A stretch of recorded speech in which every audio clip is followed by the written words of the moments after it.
Hi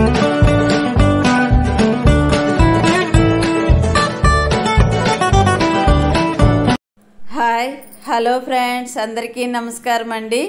ఇక్కడైతే నేను ఉదయాన్నే ఉగ్గానికి ప్రిపేర్ చేస్తున్నానండి. అంటే బొరుగులు ఉప్మా, కొద్దిగా క్యారెట్ ఫ్రై పోపు పెట్టేసి కొద్దిగా క్యారెట్ వేసానండి.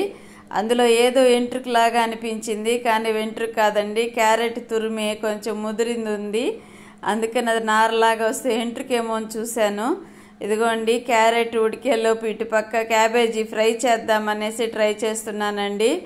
ఇటుపక్క పాలు కాగుతున్నాయి, పాకెట్ పాలు తెప్పిస్తున్నానండి. ఈ మధ్య అవి త్వరగా వేడెక్కినాయంటే కలిపేసి చల్లారబెట్టి తోడు పెట్టేసి హాస్పిటల్కి వెళ్ళాలని ఆలోచిస్తూ పాలు పెట్టానండి. అటుపక్క మధ్యాహ్నానికి పెరుగు కావాలి కదా, వచ్చేది అంటే జరుగుతున్నది ఎండాకాలం కదండి, వచ్చేది కాదు, జరుగుతున్నది ఎండాకాలం కదా. ఉదయాన్నే తోడు పెట్టేసామంటే మధ్యాహ్నం 12:30 అంతా తోడుకునేస్తుందండి పెరుగు. అందుకని పాకెట్ పాలు బాగా మరిగించి తోడు పెడితే బాగా వస్తుందండి. ఈ మధ్య షార్ట్ కూడా పెట్టాను కదా, చాలా బాగుంది పెరుగు. మన ధనమ్మ చెప్పారండి ఈ ట్రిక్. అంతకుముందు పెరుగు పాకెట్లు తెచ్చుకునే వాళ్ళము. అక్కడ ఆ పెరుగు ఒక్కొక్క కంపెనీ ఒక్కొక్కసారి ఇస్తూ ఉంటారు. ఆ షాప్లో ఒకటి ఉన్నట్టు ఒక టేస్ట్ ఉండదు. ఇప్పుడైతే దిగులు లేకుండా ధనమ్మ పుణ్యమా అని పాల పాకెట్లు తెచ్చి బాగా మరిగించి తోడు పెట్టేస్తున్నాను. మంచి కమ్మగా తయారవుతోందండి పెరుగు కూడా, చాలా బాగుంటుంది. మరి అమూల్ ఒకసారి తెస్తారు, హెడ్సన్ ఒకసారి తెస్తారండి.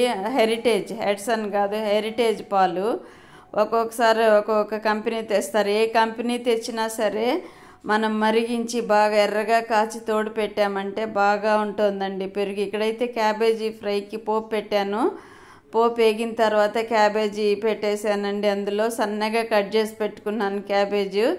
దాని తర్వాత సాల్టు కొద్దిగా పసుపు వేసేసి మూత పెట్టేసామనుకోండి త్వరగా ఉడికిపోతుంది, ఈజీగా అయిపోతుందండి. అందులో హాస్పిటల్కి వెళ్ళాలి, నాన్నగారికి కొంచెం షుగర్ అప్ అండ్ డౌన్ అవుతుందని చెప్పాను కదా, డాక్టర్ దగ్గరికి తీసుకెళ్లాల్సి వస్తుంది. అదిగోండి సాల్ట్ వేసాను కొద్దిగా, దాని తర్వాత కొద్దిగా పసుపు వేసేసామనుకోండి ఇంకా కలిపి మూత పెట్టేయడమే.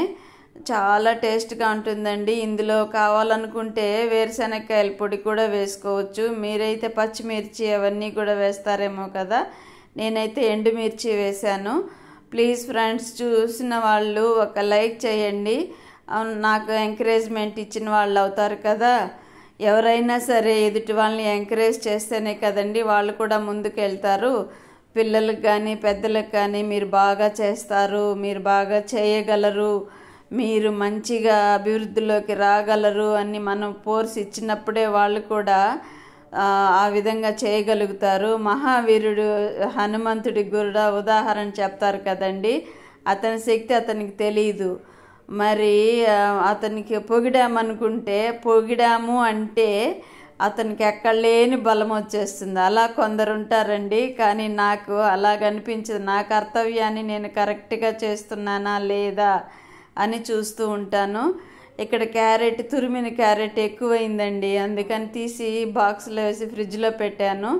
మరుసటి రోజు ఇంకేదైనా ఫ్రైల్లోకి వాటిల్లోకి వేసేద్దాంలే అని.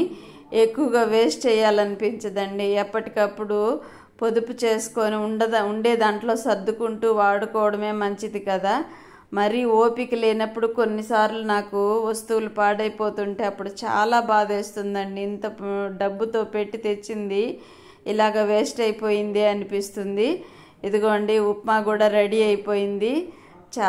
వేడిగా తింటే చాలా టేస్ట్గా ఉంటుందండి. దీనికి చిప్స్ కానీ బజ్జీలు కానీ, అంటే అరటికాయ బజ్జీలైనా ఆనియన్ బజ్జీలైనా సూపర్గా ఉంటాయండి దీనికి కాంబినేషను.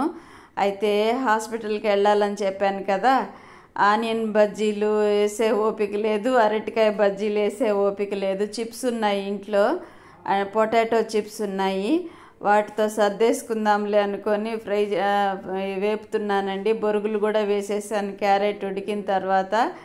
ఇంకొద్దిగా పైన లైట్గా పుట్నాల పొడి చల్లేసామంటే ఉప్మా రెడీ అయిపోతుందండి. ఇదిగోండి సూపర్ టేస్ట్ అండి. ఇదిగోండి స్పూన్లో పెట్టి చూపిస్తున్నాను. దీంట్లో పల్లీలు కూడా వేసుకోవచ్చండి. నచ్చితే ఒక లైక్ ప్లీజ్.